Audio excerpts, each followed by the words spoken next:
caros amigos, saudações e bem-vindos a mais uma edição da revista O Geopolítico. Hoje vamos falar sobre as primárias nos Estados Unidos,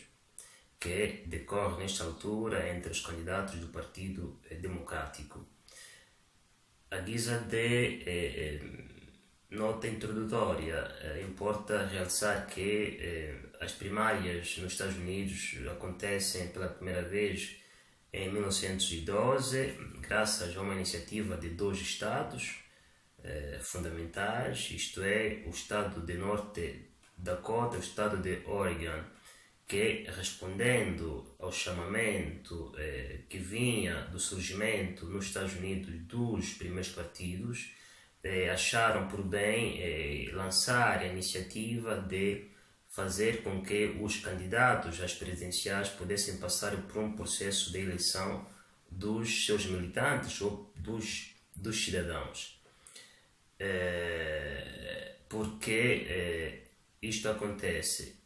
Acontece porque na Constituição dos Estados Unidos não é prevista um mecanismo que normatize, que regulamente a eleição dos candidatos para a eleição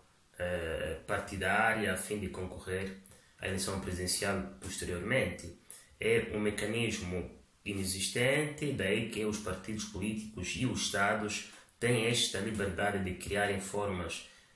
adequadas que permitam a participação dos cidadãos para a eleição dos candidatos nas primárias. Em 1968, todavia, acontece um caso insólito em que o Partido Democrático nomeia em Congresso de 1968 em Chicago um candidato que não tinha sequer participado das primárias, isto é, o candidato Hubert Humphrey, que era o vice-presidente de Lyndon Johnson, que ele mesmo não tinha sequer participado nas primárias porque desistiu por não ter o apoio da população, por via da participação, do seu apoio à guerra no Vietnã. A indicação, a nomeação pela convenção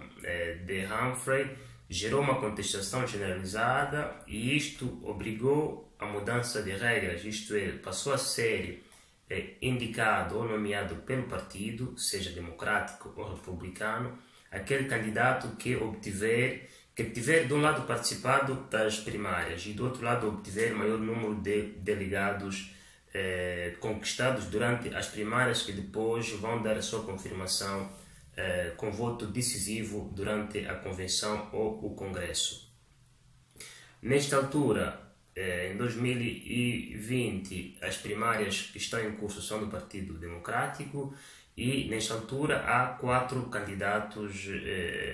à corrida para a nomeação pelo partido. Naturalmente, o candidato com maior número de delegados conquistados até agora é o candidato Bernie Sanders, que conta com 3 vitórias em Iowa, em Nevada e em New Hampshire, contabilizando 60 delegados, seguido pelo ex-vice-presidente de Barack Obama, Joe Biden, que venceu no sábado último em Carolina do Sul e conta nessa altura com 54 delegados. Segue-se depois a Elizabeth Warren, a senadora de Massachusetts, que conta com cerca de 8 delegados, enquanto que o bilionário Michael Bloomberg conta nesta altura com 0 delegados. Por quê? Porque ele investiu tudo para a chamada Super Terça-feira. A Super Terça-feira acontece hoje e consiste na eleição de primárias em 14 estados dos Estados Unidos. Estados como Califórnia ou Texas vão ao voto hoje em conjunto com outros 2 estados para a eleição,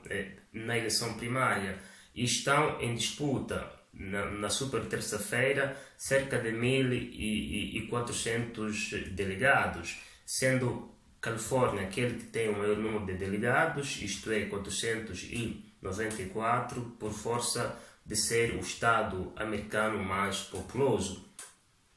O estado que se segue com maior número de votos é o Texas, que conta com cerca de 250 delegados que estão disponíveis, e tudo indica que Bernie Sanders, pelo menos em Califórnia e em Texas, perfila-se como candidato favorito. Tudo indica que Bernie Sanders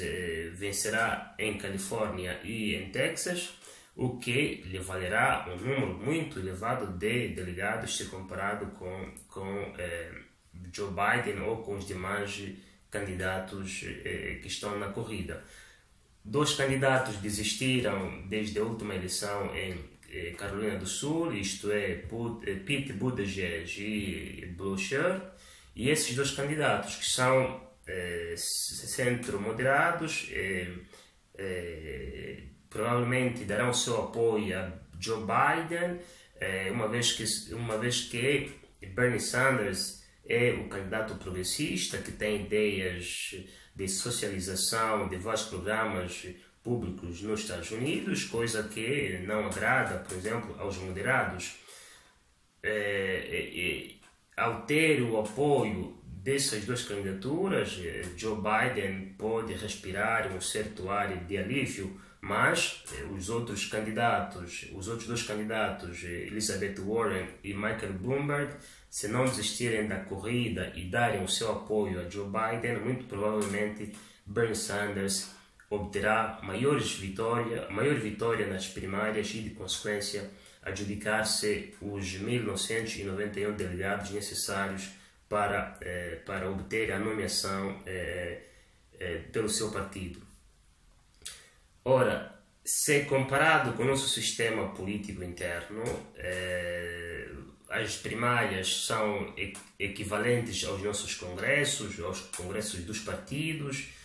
A forma de eleição é a mesma, ou seja, há uma eleição indireta, porque, como nos Estados Unidos, também em Angola, os militantes de base elegem nos delegados que participam no congresso, que por sua vez vão eleger o presidente do partido UNITA, do partido PRS, do partido MPLA.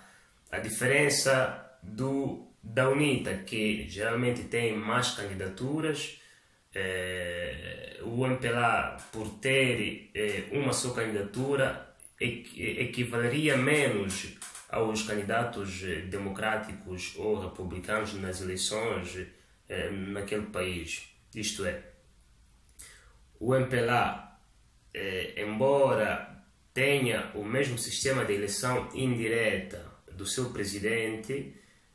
equivalente a uma eleição primária nos Estados Unidos, porque os cidadãos elegem os delegados que depois na convenção confirmam o candidato, ele apresenta simplesmente um candidato, enquanto que nas primárias nos Estados Unidos há vários candidatos, e o mesmo se passa também com o Partido UNITA, que no Congresso ou durante as primárias do Partido UNITA há vários candidatos que depois em Congresso são também eleitos por esses delegados a quem os militantes dão o voto para poderem eleger o seu presidente. E esta é uma crítica que recebe de vários observadores o sistema de primárias nos Estados Unidos, porque é um voto indireto, não é uma eleição direta dos cidadãos dos Estados Unidos, é uma eleição indireta em que o cidadão elege para delegados que, por sua vez, em convenção vão eleger para o candidato do partido. E esta eleição indireta é uma consequência ou é semelhante ao colégio eleitoral, isto é, enquanto as primárias elegem o candidato do partido às presidenciais, o colégio eleitoral é constituído por grandes eleitores que, por sua vez, elegem o presidente da República depois de ter obtido o voto popular. Ou seja, o voto popular nos Estados Unidos não é um voto determinante. O voto determinante é o voto dos grandes eleitores reunidos no colégio eleitoral composto por 538 membros. Isto faz com que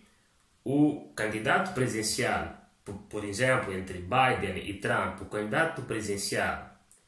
que depois de terem passado do voto popular, obtiver 270 votos do colégio eleitoral é este que se consagra presidente dos Estados Unidos. É o que aconteceu na última eleição de 2016 entre o candidato republicano Trump e a candidata democrática Hillary Clinton. Clinton obteve maior número de voto popular, mas o Trump obteve obteve maior número de votos no colégio eleitoral. Daí que quem venceu a presidência daquele ano foi o Trump e não a senhora Hillary Clinton. Enfim, é este sistema eleitoral que vigora nos Estados Unidos, isto é, ao nível da eleição presidencial e ao nível da eleição dos candidatos às eleições presidenciais. Isto é, um sistema totalmente indireto e não direto, como se pensa que seja. Mas isso não retira o mérito de ser um sistema democrático, porque prevê de qualquer forma a participação massiva